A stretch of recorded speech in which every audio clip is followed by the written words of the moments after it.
Yes, good day everybody. Just want to clear your mind about pressure measurement and different scenario that you can come across. Let's first take this tank. We have this tank 1. We have this scenario here.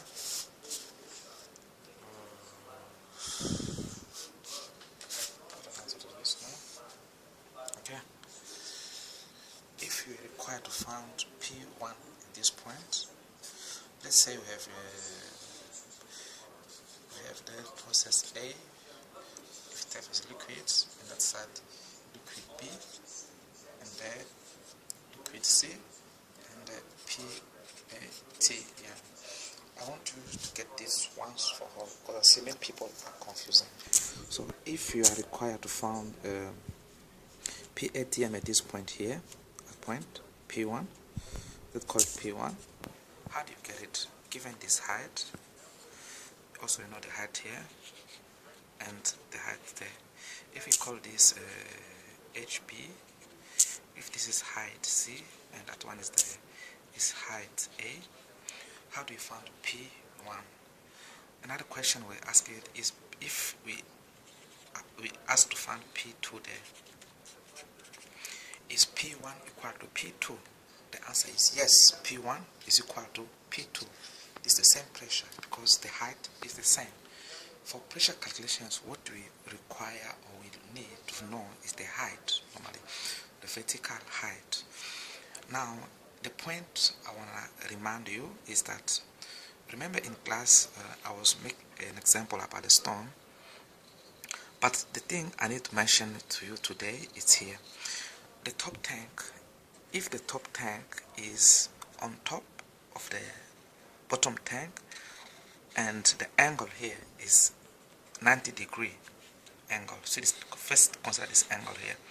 Because this angle here is 90-degree, so what you do, if you need to find now P1, your P1 will be equal to height B, okay, rho B J plus height C, rho C J plus PATM. Okay, why I consider this height? It's because the tank on top is at 90-degree above the bottom tank here. So because of this angle, in that case, if you see that this is 90-degree, you must consider the height of process or liquid C. Then use this formula to find P1. Okay, the same if the tank is under this shape, have something like this. Okay, if you have something like this as well, and ask you to find P1 somewhere there. Let's say this is liquid C. Here we have let's say liquid B and A there. So if you request to find P1 at that point there, P1, what do? You again check there that this angle, the angle there is kind of close to 90-degree. In that case, to find P1, you consider the height from that point, you consider this height, you also consider the height of C, then you consider your PATM. Okay, so you all have to check this angle here. So if it's close to 90-degree, so you have to consider both height for A and for C and also for atmospheric pressure. When we don't consider the above height, I'll show the scenario. Is in this case, if now your tank is designed in this way, you go there, you go that side, it comes there, then you have something like this, okay, something like that, go down, let's call it this way. Now if you request to find the pressure at this point, at any point, what is P1 in this case equal to? in such scenario, you see now that the top tank is not anymore at 90-degree shape. This angle have changed.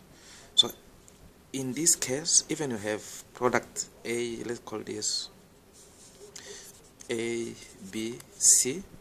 In this case, if you require to find P1, your P1, you only consider this height only. Okay? You only consider the height here and the atmospheric pressure, P ATM. So in this scenario, because of this angle, can you see this where the angle is not 90-degree.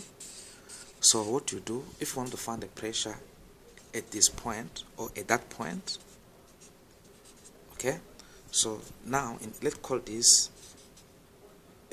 height B R. So if I want to find P1, look, P1 will be equal to height BR, okay, only this height, okay, rho B J plus P A T M. So now you guys can see the difference. When do you consider